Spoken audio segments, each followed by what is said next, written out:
Yeah. You did, I mean, so, okay. My I question forgot to where you, I was though. going with this. I No, keep, no, no, no. forgetting. I have a question for you, though, because I was sort of superstitious. I didn't like to change things. Had you ever worn a bun in a competition, like, in the last few years? Nope. So you just decided to try something new at the Yeah, Olympics? I mean, Wow. I was very I could never familiar do with bunning my hair during practice, so I knew what that Mm. feeling was like. But Wow. curly hair is so heavy that like the braid in the front like slicked it down to make sure I didn't have any wispies, and then the bun was just so tight and compact in that like everything just felt in one place, and it made me feel good. Like if Yeah. usually when I'm anxious, I feel like everything, like my body's gonna just fly away. I don't know how to explain it, but with my hair up tight, I just felt so confident, and it made me want to like have good posture because I had a bun up. Yeah. And I was like, yeah, why not? Yeah. Let's do it. I love it. No, I love it. I feel like when I was so nervous, I would be superstitious. So I was too afraid to try something new for the competition. But I actually think that's so cool that you were able to just be like, I'm going to try to compete with a bun for the first time at the Olympics. Yeah. That's cool. Yeah, I didn't actually think about that. Honestly. Like, I'm way too, it's better that you didn't. That's why you're not superstitious. Come on, but bars. I was really superstitious. Ooh, I forgot. What? Oh gosh, we'll be going on bars. Did you do bars and team finals, right? No, I didn't. No. My ab. Okay. Oh, Simone started off. So the 30-second touch is so hard because Simone would have just warmed up, and she literally only has about a minute and a half to rest, and then she has to go. So it's also the balance of like being cold from sitting down on vault and having a long time to rest, and then warming up really quickly, and then not having enough time. And our warm-ups were full routines, usually. Yes, full routines, yes. I believe so Simone did that too, yeah. Yeah, you got to do a full routine, and then you wait about a minute and a half, and then you're up to do a full routine again. Yes. I don't remember if I was watching this. I think I was too nervous. Oh, I think she just hopped down from the podium, and you were like... Yeah.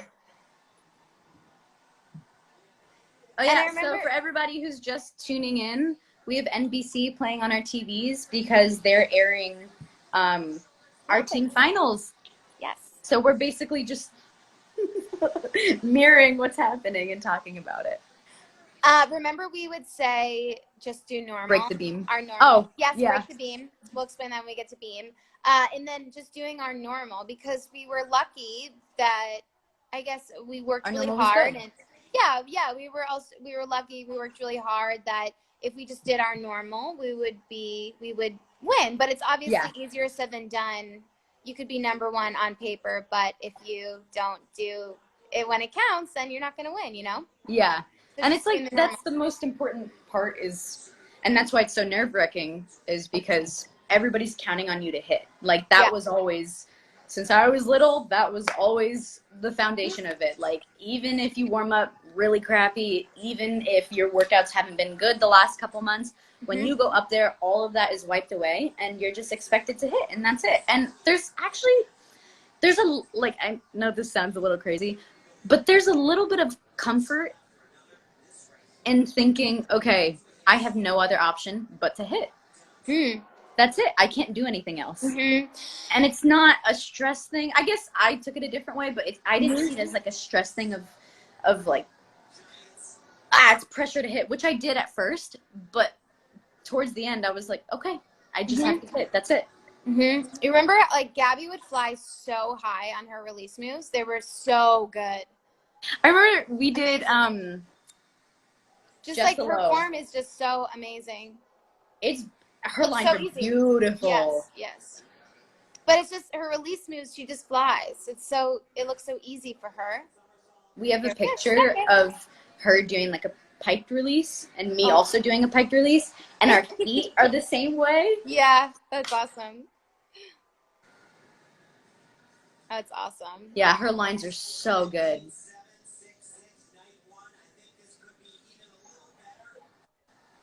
You know what scares me more now than it did back when I was doing it?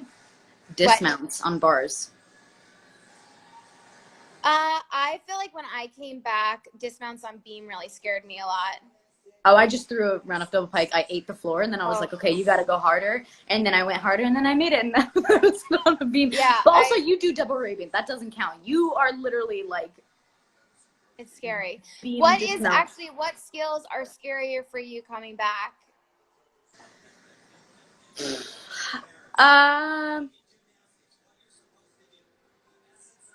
Okay, well, we'll start with vault. Vault, I was able to throw doubles into the pit before quarantine kind of started. Yeah. And that was scary at first because, I don't know, I just am a little more logical now than I was at 16, and the reality of what could happen hit were, you know, it has happened with my knee and everything, so I was a little bit nervous to throw it, and it ended up being just fine.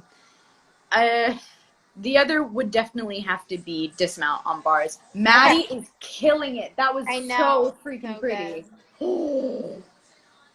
See, yeah, I just love watching her bars. So good.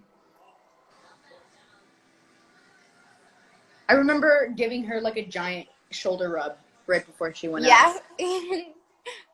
Oh, so good. Oh, you're jumping up and down. So cute, Laurie. It just is crazy just like watching it because, you know, we were in it, so we were so nervous, but it's just like we were so prepared and we worked so hard. And yeah, I think we did so much that it was like no matter what, we wanted to almost be able to do it in our sleep. You know, like you train so that no matter how you feel, because you could wake up the morning of a competition, you didn't sleep well the night before, maybe you don't feel well, you know, I don't know, anything can happen. Maybe something hurts, and it's just the way that you practice is that you just try to do as much as you can every day. So the day of the competition, you're just prepared and you can do it. All you have to do is just shut your eyes and let your body do the work at that point. Yeah, maybe not shut your eyes. Don't shut your eyes. Please don't shut your eyes. But I'm just saying. Yeah. We did so many repetitions you gotta spot things. Yeah, don't shut your eyes. Yeah, definitely don't shut your eyes. I just remember, hold on, I'm gonna mute this. But coming back, and when I think about what vault felt like when I was competing at the Olympics, I can kind of remember it. When I think about floor, I remember I was so nervous. Beam, I think I literally just blacked out.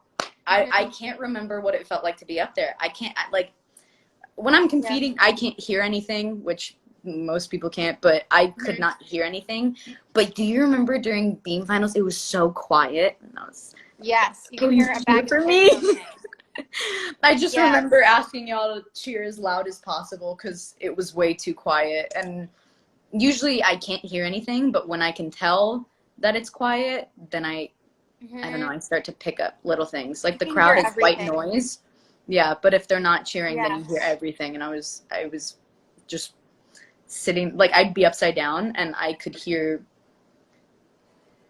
I don't remember who, it was probably you because you cheer really loud. Yeah, I'm really But loud, I could hear you when I was up there, and it was really comforting. And then I don't remember anything else. I couldn't hear anything else.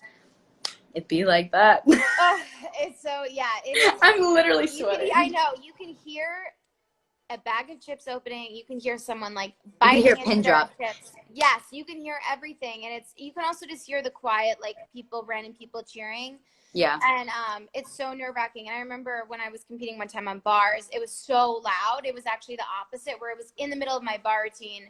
It got so loud. That was actually in London. I think Beth Tweddle was on floor. And so everyone was cheering for her because she was so good on floor, and everyone just loved her. But it was in the middle of my bar routine, so it kind of came out of nowhere. So it's like those. When they cheer out of nowhere, it's so scary. Yeah, you really have to just like shut it out, and it's so hard, and it takes so much preparation to like. It's sort of, I don't know if you agree, but like in my opinion, really nothing can prepare you for the Olympics because you never know what's going to happen. Like before I went on beam in the all-around final, I remember I think. One of the Brazilian gymnasts went before me, and I was getting ready to go. They just put her score up, and the crowd was booing. And I thought they were booing me, but they were booing her score. And I remember I looked at Mihai because I thought everyone was booing me, but it was actually her score.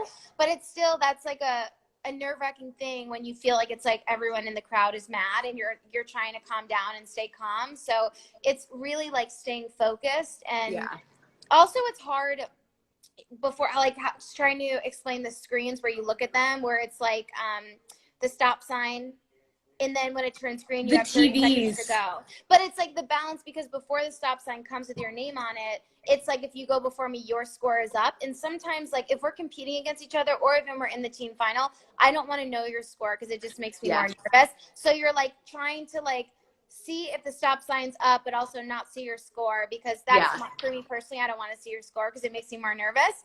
But like the stop sign, you're like waiting, and then it goes the green light, and it will say go. Oh, look at us. You have 30 seconds. Yes, little Laurie, get that visualization going. I really said, woo! Does anyone have some more questions? Ask us things. Okay. Oh, I can't wait to watch you on Beam. Remember, you would always say, I got this? Yeah. I did that even during trials and during a bunch of different meets. I have a bunch of just random... Russians on Beam. Flavia! She was just the sweetest. She gives really good hugs. She does. Yeah, it's funny. You're way ahead of me. Well, like, I don't know, a few seconds.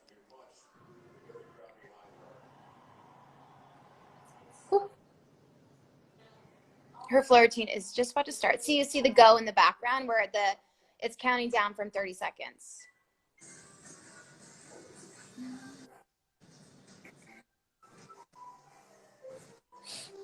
And also the floor is white, so it's kind of like you feel like you're blinded by it, because in the US our floor is blue, so it's a big change. It takes a little bit to adapt to it, and it can make you kind of like lightheaded, and it's hard to spot because it's the same color as the ceiling a lot of times. So that's also, I don't think it's very safe. I don't think it's white equipment. What? I just thought of when they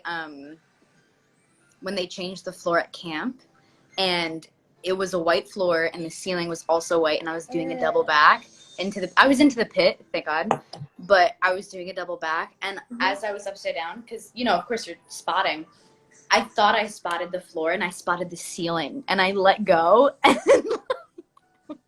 Was I at this camp? No, I don't think so. No, you weren't at this camp because it was still 2012. Okay. It was one of my first national team camps. And oh my gosh. Yeah. It's so dangerous. I don't really think there needs to be a need for a white floor. I just think it's really hard to see, and it's very different. Like, I just feel like the equipment should kind of be the same color everywhere in the world, and I think the equipment should kind of be similar, because what people don't realize is, like, every country you compete in, the equipment is so different. Yeah. Like, pretty much drastically different. Like, the floor in London was so hard that it like was very, very hard to tumble on. This was, I don't really remember too much. The one it was stiff at the beginning because we had to break them all in. Oh, I forgot about this. What part are you at? I haven't gotten there yet. Oh my gosh, I'm getting kind of emotional because I remember filming this. Oh wow, okay. Oh.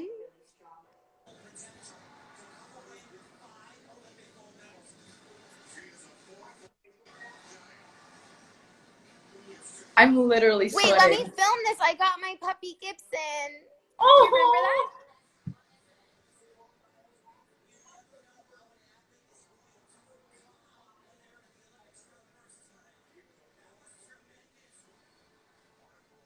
Oh my gosh.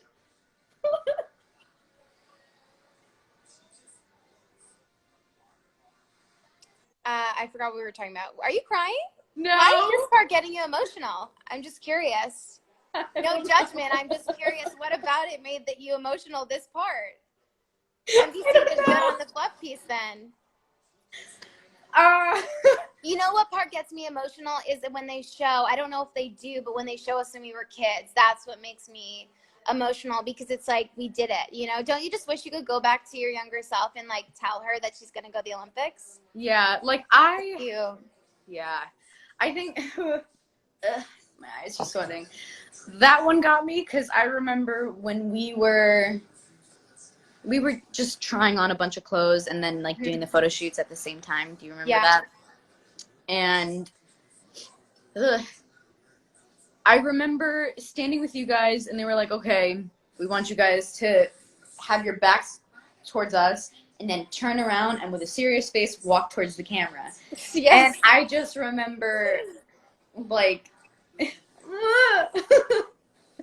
remember, like, going and turning around, and then me and Simone looked at each other and, like, kind of started giggling. And we were supposed to be serious about it. Yeah. And he was like, okay, let's go ahead, let's shoot, let's try this again. So we turned around, and as soon as we turned around, we all broke down laughing. Yes, yeah. But they aired it. They used it. Yeah, that was the one that they used. I know. But we all were laughing so hard, and we were in our, like, Olympic Leos, and they were shooting all this, and it was that moment for me that I remember sitting and being, and looking back and thinking, oh my God, this is my team. Like, I'm going to go to the Olympics with these girls that I'm laughing with right now. Yeah. And that's what, like, made me emo. Because I remember little Laurie thinking, that's my team. Yeah, I think it's also just, like, we should talk about how much fun we had. Like, the way that we survived the pressure. And somebody, I saw a question saying, does the Olympics affect your sleep? And for me, it does, because you're so nervous. And even just, like, trying to nap during, you know, even, like, the days leading up to the competition, even the months leading up to the competition. We would wake up. We would wake up, go to the cafeteria, come back, and you would go, all right, you guys, I'm getting ready to take a nap. And it was 9:30 a.m. You wonder why we called you Grandma. However, when I went to the most recent camp, I was trying to take a nap. And as I'm, you know, trying to shut my eyes, somebody in the other room was being really loud. So I knocked on the wall, and I told them to be quiet. And they went, all right, Grandma, we'll shut up. And they called me Grandma. They called me Grandma. Who was it? It was... How old were they? Not too young. It was... That's so funny. Who was it? I can't remember, but it's one of the newer, like, little ones, but she's not that young. That's funny. You know what's I don't know. funny? There were like a group of them in the room. So by voice, I can't remember, but there was a group of them in the room, and I knocked on the thing, and I was like, okay, you guys, I'm now going you to know how I felt. Yeah, and they said, okay, Grandma, we're going to shut up now. And I was like, that's so funny. I'm 19. But also, what's so funny is, like, you and Simone were so, like, you guys did not nap. You were so hyper and crazy, and we thought it would be a great idea to room together. Yeah. You put two giggling bubbles in a room. Yes. Nobody's going to sleep. I remember asking you guys to be quiet, but now you two will, like, FaceTime me or text me, and you're like, I'm tired, I'm napping, and I'm like, I know. Like, it's really coming back for a second Olympics is, like, it's so different, right, Laurie? Yeah, and you just realize how exhausting like how physically demanding it actually is. Because when you're young and you're doing it, you don't really think about it. You're just thinking about all the skills that you want to get. Yeah. When you're older and you're doing it, your muscle memory will kick in, and you're relying kind of on that. You're relying on this new knowledge of the person that you've become and all the things that you've learned outside of gymnastics with the hopes that that'll just carry into the sport. And all these things, but what doesn't follow is the endurance and the stamina. That is shot for me right now. Yeah. Just because it's crazy. What we do is crazy, and I forgot how hard and how physically demanding it was until I came back. And I was just thinking, big kudos to little us.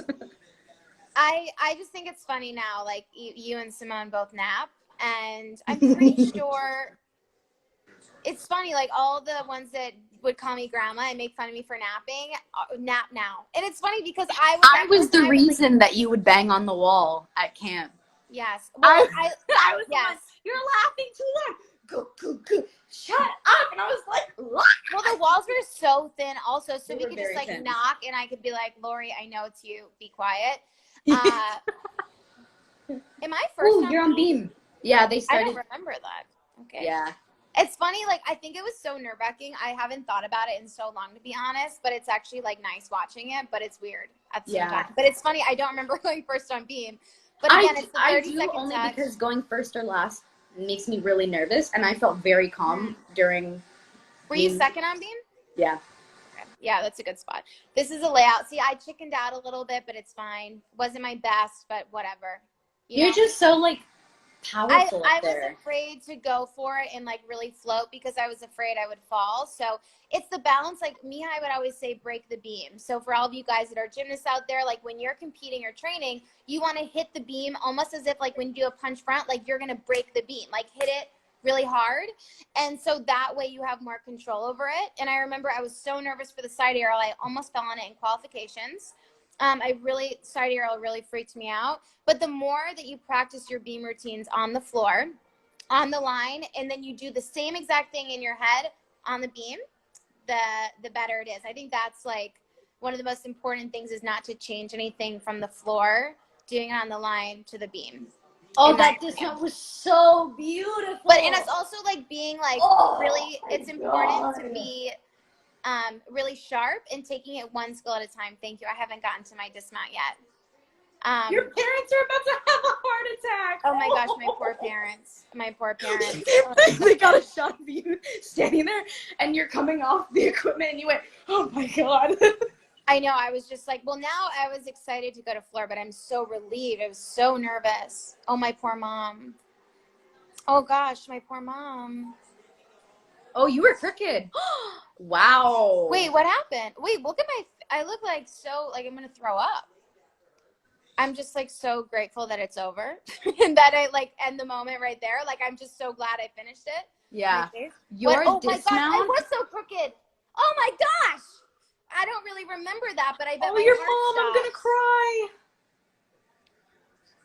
Okay, your parents but whatever. Are so cute. Like I said, the good thing is that we stayed on. And you know, as we talked about Laurie going first on vault, starting first on any event is really important because if I were to fall, it would put more pressure on you guys because it's 3 at 3 count. My poor parents, it makes me like my poor mom. Your mom looked, she was literally so nervous. Tears in her eyes. I'm scared to watch like anything I do on beam.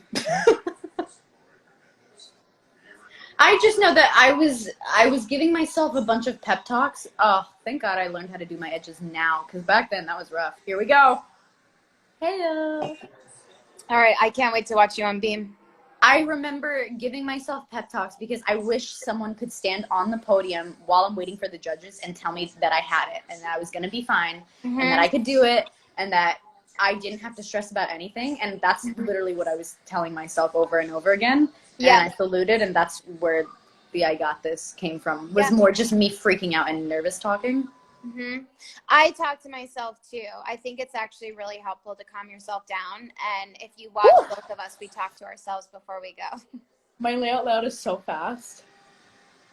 No wonder why I was afraid of it. Jeez. Yeah. Because if you watch it now, it's a lot slower. Yeah, that sheep jump hurt. You could tell. Your back handspring was so good. It was so light. Thank you. For all the gymnasts out there, the series, a tip is if you try to think about like you're floating on the beam and really taking your time, like Mihai and Sylvia used to always say, imagine like for every jump or every skill you do, someone's taking a picture of you. Like if you're doing a split, like stay in the air and imagine someone's taking a picture of you. You know, it's been really helpful lately. When I've been doing beam, because, that switch ring was good. I was trying to do that a couple months ago, and it did not look like that, so we pulled it out. Let's see. Oh, here we go. Dismount. Whew, I was so relieved to get off the podium. What was I saying? I haven't gotten there yet. I can't remember what I was saying. Oh, you're so cute. So good. I love, isn't it just the most amazing feeling when you hit your routine and then you can get off? It's like the feeling of being proud, but also so relieved that it was good. Because only a minute and a half, and it's like if you It's the longest minute and a half of my life. Yes. And if you breathe the wrong way, you can fall or mess up. Yeah. So I remember recently what I've been thinking about is the beam is always right underneath me, and every skill that I do, I'm like thinking of myself like as metal, and the beam is a magnet, and no matter what, I'm always going to come down on the beam. So it's kind of the same concept of, it takes the pressure off of, what am I going to do? Like, what if I go crooked? What if I fall? No, you're not going to fall. Like, it's a magnet. You're always going to land on the beam. And beam has been so good up until quarantine, just because that imagination or that imagery of just me not being able to go anywhere, it's all a mind game at the end of the day. Yeah, no, it's whatever works. Look at us! You gotta figure it out for yourself. We're so cute. I was about to go and take a picture and be like, I gotta send this to Allie, but I forgot what I'm like talking. Like right now? Yeah, I was like, I can't find my phone. I need to send this picture to you. That's cute. I am so cute. It's funny because we were very close in Rio, but like we're extra close now. Like we're closer in the last year than we've ever been. Yeah, and I think just me growing up and like with time and age, I've been able to understand a lot of why you do the things you do, and when we were competing, like your body language and different things. Because looking back, I was like, why is everybody nervous? I mean, I'm nervous, but why are you nervous? I don't understand this. Like, I just had no awareness, I guess. Yes, you did. Give yourself more credit. You're very aware, and you're very mature for your age. You are now, but you also were very mature for your age. And how old were you in Rio? 16 or 15? I had just turned 16 in June. That is so young. It's so crazy. That's insane. Does anybody have any questions about Beam? Because also Instagram does this thing where as soon as you hit an hour, it like aborts mission. But if it does log us off out of nowhere, I'm just going to come back on and turn the live and do the same thing. I'll come back on too. Yeah. How long have you been on this for? Do you know? Ooh. It's been we have 4 minutes and then it'll be an hour. Wow. Okay. I know, these are so easy to just. Yeah. I've honestly never done Instagram live before. But I always wondered how she did that. Yeah, look at us. We should definitely do more together. My hair is just not working today. Your hair looks great. Okay, Simone's on Beam. Oh, I forgot she did the front half. That is so scary. That's insane. I don't know how she did that. Does it hurt when your feet hit the beam? Sometimes. It also depends on the brand of the beam. Like, depends on what part of the world you're in, because every beam is different. But my heels would hurt a lot because I would try to land like flat feet, and my heels would hurt me a lot. What about you? Yes, to all of that. The best beams are just when we're at championships. They're just so bouncy and so soft. I would say, like, not even saying this because it's an American brand, but I would say my favorite is the AAI. Yeah, it really is, because it's the best on your body. The grip is so nice. Painful. I love the grip. The grip of a new beam. So like first coming back, AAI. Yes. We got like one of our beams recovered. We got a new beam, and let me tell you, my front pike shot straight up because this beam was so bouncy and it felt so good. And it makes training so much better, because if you train on equipment that you feel good on, then of course, even if you're traveling internationally and you come across equipment that makes you feel uncomfortable, you have been training well the last couple of months. At some point, your body's going to adapt and you're going to figure it out. So it's just, I love training on the AI beams. It makes me feel really good. Yeah. I also have to say, I really like the Gym Nova beam, like the bounce of it though. Like it's something about like the bounce that I like, but the ends are a little bit hard. So if they could just a little bit sharp, like it hurts my heels. So if they could just fix the edges a little bit. But yeah, it's like but I like the bounce of it. I just hate when the top of the beam doesn't have like a little pad, so that way when we do front parts and front pikes, like AI beams, they have like when you land, it doesn't hurt the bottom of your feet as much, and especially if you're in meet season, you're doing them all the time. Your feet kind of get used to them. Yeah. And if you hop onto a new AI beam, you don't feel anything at all. At least for me, I didn't really feel anything. Yeah. But there have been a lot of meets that I went to where, including Rio, the beam is just like sharp as a bullet. Like it's just such a harsh edge that if you go crooked, do you remember this? We would do front pikes, and if we landed a little crooked, your heel would hit the corner And I don't know about you, but I would bruise if I ever got crooked because the edge was just so harsh. It hurt. No. It hurt so bad. Look at the three of us. I think I wore heel pads. I'm pretty sure on both of my feet for the competitions because it was just my heels. I did so much like front tuck, front pike, layout that it would hurt. You did a lot of pounding stuff. I'm surprised you still have feet. What'd you say? I said you did a lot of pounding stuff. I'm surprised you still have feet. I actually like naturally have flat